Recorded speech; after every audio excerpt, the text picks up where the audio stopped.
Welcome, folks, to the Hour of the Time. I'm William Cooper. And I'm Carolyn Nelson. And tonight we're just going to take calls.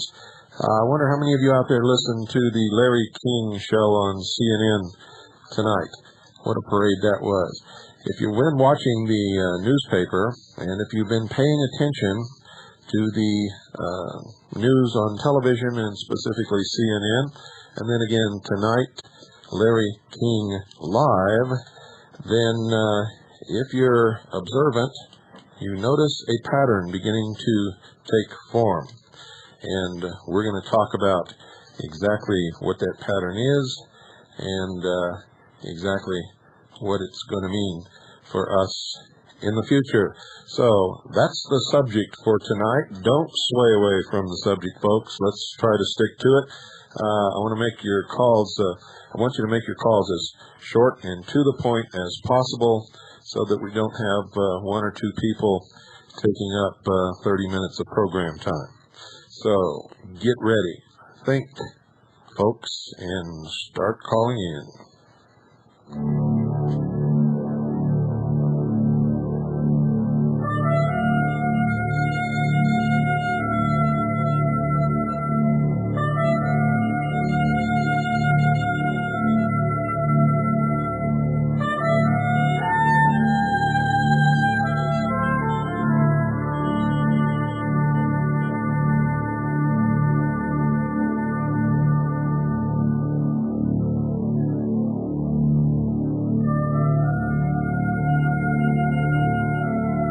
In Puerto Rico, there are National Guard troops on every street corner.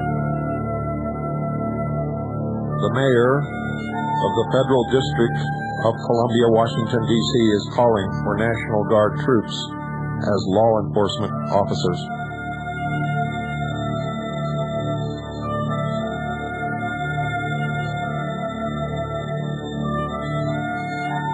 The Senate has just passed a bill mandating 100,000 federally funded new police officers on the streets of America. The phones are open, folks. 602-333-2174. That's 602-333-2174. What do you think about this? What does it mean for us in the future? How should we deal with it? Is it reversible? Is this day two of a permanent police state? Good evening, you're on the air. Hi, Bill, how are you? Good. It's Jim in Fort Worth. Listen, what you just said, I had just read that about the 100,000 other federally funded policemen. Also, I just want to let you know what's happening down here. I live in Fort Worth, Texas, but in Dallas, they're trying to pass a thing making the parents responsible if their underage children commit a crime with a gun. They would take the parents to jail and take them to court and not the children. Well, you know, that's what they used to do in the early days of this country. The parents were always responsible for their children.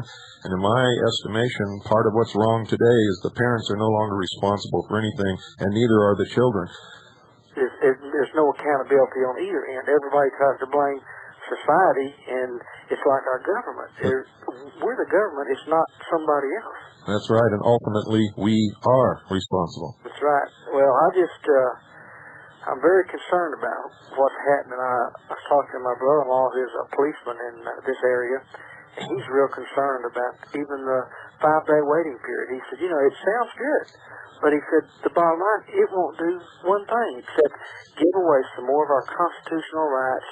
He said crooks don't go to the gun store and buy guns. That's right. That'll affect you and I, the honest citizens. That's right. Back us into more of a corner.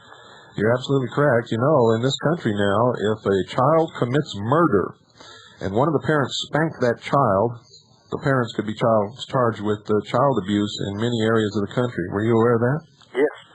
Well, so you're not even allowed to spank a kid if they commit murder right in front of your nose. It's, I don't know what the answer is. It's like, I'm a Christian, but it's like our government is putting us into a posture, and the only posture we can assume is a defensive posture, and that's not good. No, it's not good. What other option do we have? Because it's very evident over this NAFTA thing and the budget that we do not have taxation representation because our representatives who we elected do not care what we think. It's what somebody else thinks.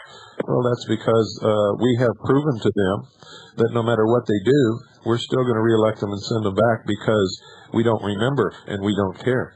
Well, some of us do, and I think what's happening, all this crap that's happened lately, it's forcing people. Because I'm self-employed right now, and I've been doing this, what I do for 23 years, but I'm in 5 or 6 different houses a day working. Everybody, from very rich people to just common people like me, they've all had it. They're all frustrated, but they don't know what to do. If you can just give them a little encouragement in one direction, they're going to do something. Well, there's a few things we can do, and let me... Get informed. Well, not only that, it's Hosea chapter 4, verse 6 says, "My people are destroyed for lack of knowledge." That's right. Education is the #1 goal. That's why I've devoted my life to educating people and waking them up. If just enough people knew what you and I know, that this wouldn't be going on today. Yeah. Well, we homeschool both of our children. I have a 21-year-old daughter now that's already on her own, has her own business. My son is 16. He's still homeschooled. He has a